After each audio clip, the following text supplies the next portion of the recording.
I'm international, baby.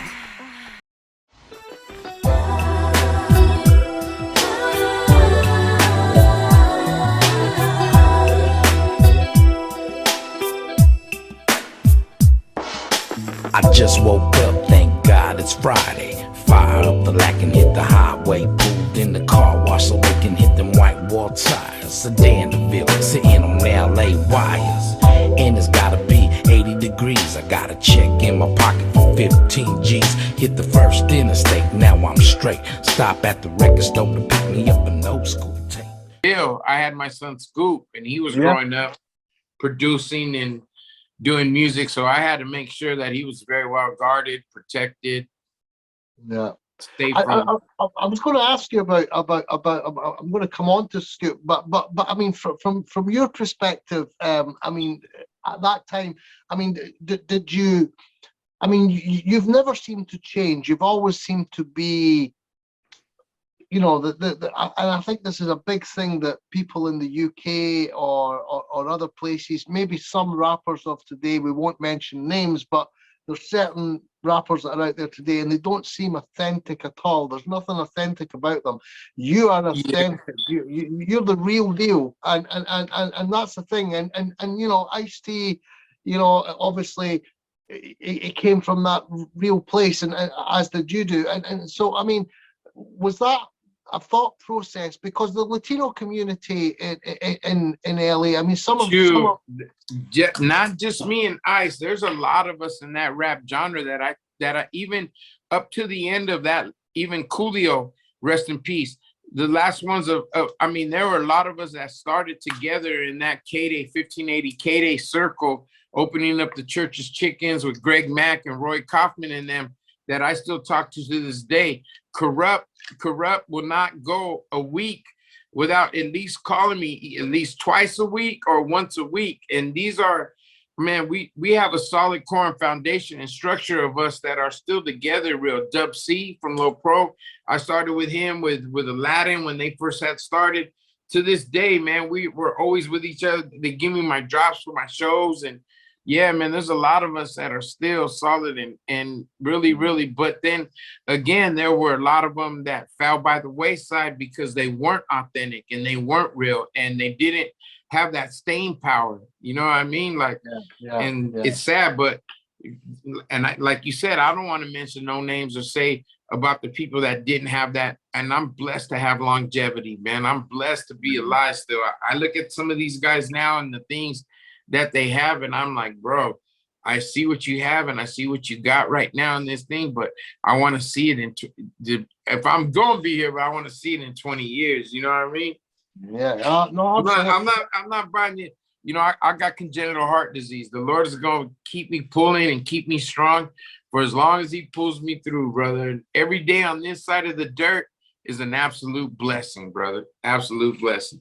Amazing. Yeah. No. I've seen the health struggles you've went through, Frost, and I mean that must be. I mean, I can't imagine the strength that you've got as an individual to go to these hospital appointments that you've done in the past, and then, you know, maybe 1 week after that, you're on stage, you're rapping again, mate. You're doing it all over again, and that's incredible. I mean, that mental strength that you've got is just insane. This is the first regime of next week of the start. This is 102 pills that I gotta go through, heart pills a week. Most of them heart pills. I'm on, and it's crazy. But I'm gonna tell you this.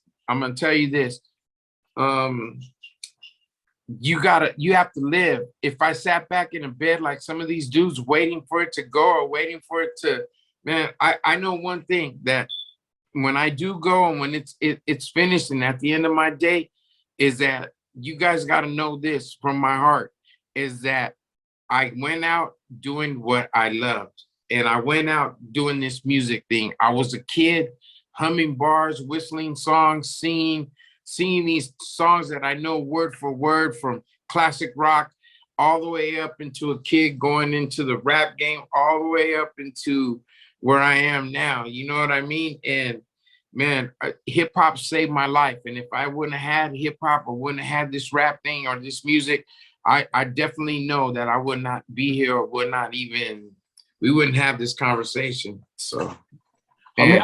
I mean, that's just incredible, Frost, and that spirit is amazing.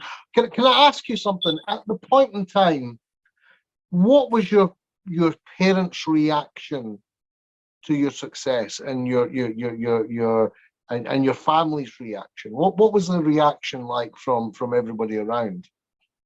I, the blessed part about it is that my grandparents were, when I finished and I went and lived with my grandparents in Pico Rivera and right there off of Whittier Boulevard, they encouraged the dream of it, and they really pushed and encouraged, and they got to see me getting signed, me getting my deal, me getting the big money. My first check when I got it from Electrobeat Records was $700. I gave it to my grandmother to buy a dryer. That was my first check, because my grandmother would wash our clothes and then hang them out outside on a line. And man, I didn't know the difference of wearing clothes that weren't hanged on a line, how hard they were from the sun, until I got clothes from a real dryer and seen the difference. But from the dryer that I bought, my first check was for my grandma. Yeah. And she was born May 30th, 1920, and I was born May 31st, 1922. So we're 1 day apart on our birthday. So from that, my grandma always had a different fond love for me. And she worked for Mattel, actually, on Washington. And she worked where they made Hot Wheels. So every day she would tell me, Neil, look, this Hot Wheel rolled and hit my foot. And she would bring it in her purse. And so, yeah, man, my grandma, rest in peace. And I go and see her as much as I can in East LA. She's still buried there. And yes, we're very much in East LA. A lot. You see us on Whittier Boulevard. That's no front. You could go on IG to The Real Kid Frost, and you can see me low riding and cruising nonstop. That's what we do. Explain, because that's a culture I've seen it. I've been to LA. I've seen the low riding. I think Yossi said to me. I think you've said to me, actually, if I'm in LA, you'll take me low riding. Yes, I would love to do that, but explain the culture, because it doesn't exist in real. Well, I know there's maybe a couple in Germany and maybe a few in Sweden or whatever, but it's not really a culture thing. But it's quite big in Japan, and it's quite yes, and it's quite very big in Japan. yeah. So Yeah. so explain it a little bit. I mean, what's the story behind? I think to sum it up is, in the early 50s, you remember in the era of the time of that movie American Graffiti, when they would show the hot rods and the cool cars and building, taking the rods and turning them, and it kind of started and evolved from that. Not having a lot of money, getting a car handed down to you, just like clothes back in the day getting handed down to you, and your uncle passed down the car to his son, and the car was a car they used, and it got beat up all the way till the end, and you would get it, try to bondo, fix it as much as you could, went and got some primer, slapped it up, and got it out there and got it on the street as fresh as you can. As time came along, you would start building up your cars. Somehow it started catching on, and people started doing different things of making their cars look different, putting different speaker pipe things on them, putting different tailpipe things on them. As it started evolving and started changing, people started really getting into the customization of the cars.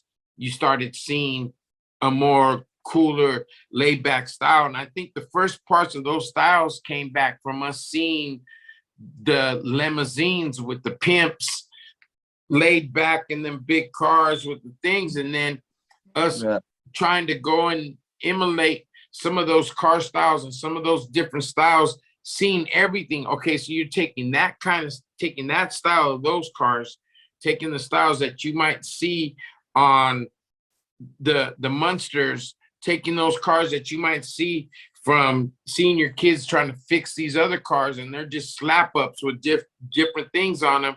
painting them different colors that you had, like going to the paint shop, putting these cars together, and then taking them out to the boulevard and showing them off, trying to take them to the place where everybody would hang out. It started out in parking lots facing the boulevard. I remember as a kid seeing it vividly.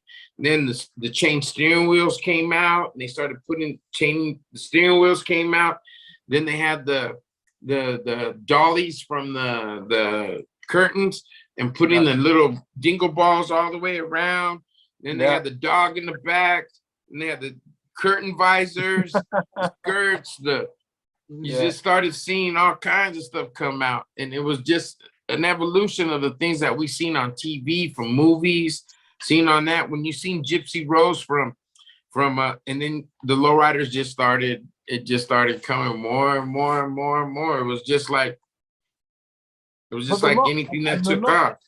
They're not cheap now. I mean, they're expensive cars now. Oh, we got them now. They're $350,000, $400,000 cars now. Some of these cars the cars that we're working with right now, every one of them that are they're 150 plus. I mean, I'm really not getting into cars that don't cost less than 100,000. Lowriders. Yeah.